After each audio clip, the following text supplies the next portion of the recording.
Hi, Janelle here with Sheep Hill Herbs. Welcome to my channel. Welcome to another video. Happy to have you here today. In today's video, we are going to talk about dandelions. So before I get into the dandelion information, folklore, stories, if you could please like, subscribe, hit the bell button, comment, check out my description down below. There is my link tree. And Linktree is just a link that links to all my other links. And in there you will find my Etsy shop, my books on Amazon, my newsletter. If you sign up for my newsletter, ask me to send you my free ebook on making herbal tea.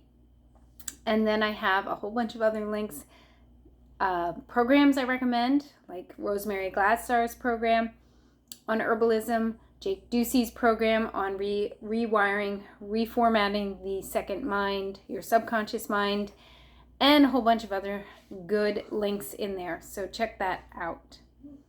All right, let's talk dandelion. I'm going to set my dandelions in front of me. And I am using today National Geographic Desk reference to Nature's Medicines by Stephen Foster and Rebecca Johnson. And if you do not have this book and want to get this book, I would say head over to Amazon and go ahead and order it. And I would be most appreciative. This channel helps, or the growth of this channel is helped by your purchases. So check out that description down there. There's a link to Amazon where you can go and get this book. So, dandelion, other common names. Okay. Common names, lion's tooth or tooth of the lion, blowball, swine snout, wild endive. Those are just some of the common names. And then the Latin is Taraxacum officinale. And that's Taraxacumofficinale.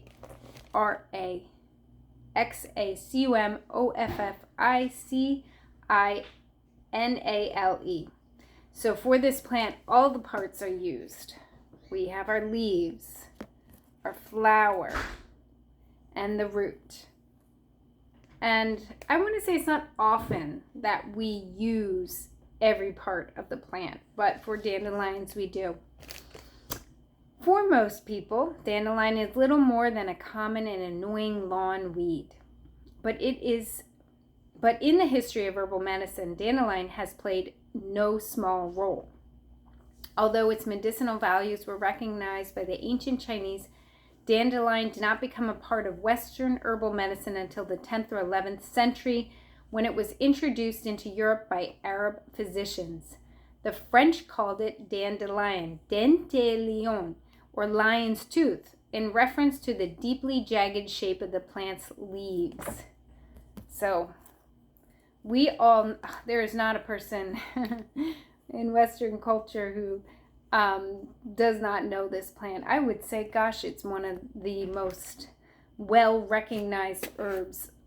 Maybe not the most used herb, but the most well-recognized. And as the book here says, it is often sprayed away from our lawns, and it is so important for our nutritive and also detoxifying health, to get rid of toxins in the environment. And there's never been a time, I think, on earth where there has been more of a barrage of toxic solutions put into our bodies through many ways and sources. So we need dandelion more than ever. It is also called pissenlit, which translates to piss in bed, a linguistic nod to the dandelion's strong diuretic action. For many centuries, dandelion was used as a detoxifying herb and a healthful tonic. The leaves were eaten as a vegetable, thought to resemble endive. And if you like endive, bitter endive, you will know that these leaves are very similar in appearance and also in that same bitter taste. The roots were brewed into coffee as a coffee substitute and also fermented into beer, and the flower is used to make wine. In herbal medicine today, dandelion is still recommended to stimulate liver and kidney function, and also many other functions and benefits. For example, dandelion is rich in iron, zinc, boron, calcium, silicon, potassium, vitamins A and B, complex C and D. Okay, so I'm talking fast and sharing a lot here, so let's slow down a little bit. I have used all parts of the dandelion. It is a very purposeful, useful plant. So green leaves, salad. You're going to want to use them in salads. And they are better before the flower has flowered. But of course you can use them or eat them after the flower has come up on the stem. I like to make my salad dressing with a little bit of maple syrup, oil, vinegar, a little bit of maple syrup to add that little bit of sweetness. Or you could use balsamic vinegar, salt and pepper, some other greens. Make yourself, I would say, 2 good cups of dandelion salad. So if you have a family, thinking 2 cups per person to really get the benefit from the nutrients. Now the flowers I have turned into amazing dandelion teas. I've made dandelion wine from the flowers. I have fried them as fritters. And the root, which is not in front of me, is again a wonderful coffee substitute, but a good tonic for the liver. All right, I don't want to spoil everything from this book. If you plan on getting it, it is a wealth of knowledge. And again, that is a desk reference to Nature's Medicine, Stephen Foster. If you check in my description down below, I will have a link over to Amazon. Type that in when you get there. Desk reference to Nature's Medicine, Stephen Foster. Your purchase through my link is a little thank you, and it helps this channel grow. So let's talk about a little bit of folklore about dandelion. So dandelion is a seemingly ubiquitous plant. So it is not surprising that quite a number of superstitions, sayings, and practices are associated with it. The common name, swine snout, comes from the fact that the poised, 2 open dandelion flowers reminded some people of a pig's snout. The nickname blowball refers to the fluffy spheres of dandelion fruits, each of which is fitted with a parachute-like tuft. And we used to say if you caught one in the wind, you would make a wish with it.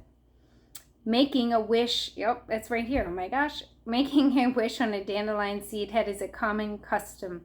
And yes, we would call them wishies. It is said that if you can blow all the tuft fruits off in one breath, so if you're holding the stem and you blow them all off in one breath, you are loved with a passionate love.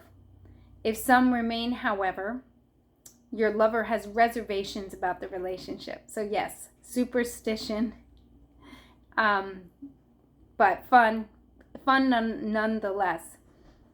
Blowing the fruits off a dandelion head is also thought to be a way to carry your thoughts and dreams to your loved one.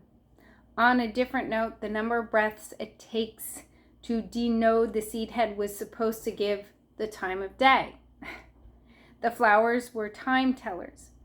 They were said to close at dusk. So if you do notice, you go out to your field, yard, or lawn, they do start to close in when it gets to be dusk, before the evening dew could dampen them, and then they open again in the morning to greet the sun. The blowball was also thought to predict the weather. In fine weather, it was open and extended. If rain was on its way, the fluffy structure would shut like an umbrella. This is one of the plants where there is just so much information that can be learned and read and shared about. And it is one that I would say is considered very friendly and accepted and safe. So go outside today, enjoy your dandelions, make some dandelion green salad, and maybe collect some of the flowers. So I used to hire my children to pick them. And initially I said a penny per flower, but that got too expensive. So then it would be a weighted amount per ounce usually. So if you have a neighborhood kid or children, maybe you want to ask them to do the job of picking the dandelion flowers, because it is time consuming. So thank you so much for coming to my channel. Check out my description down below for all my links, and come back again soon.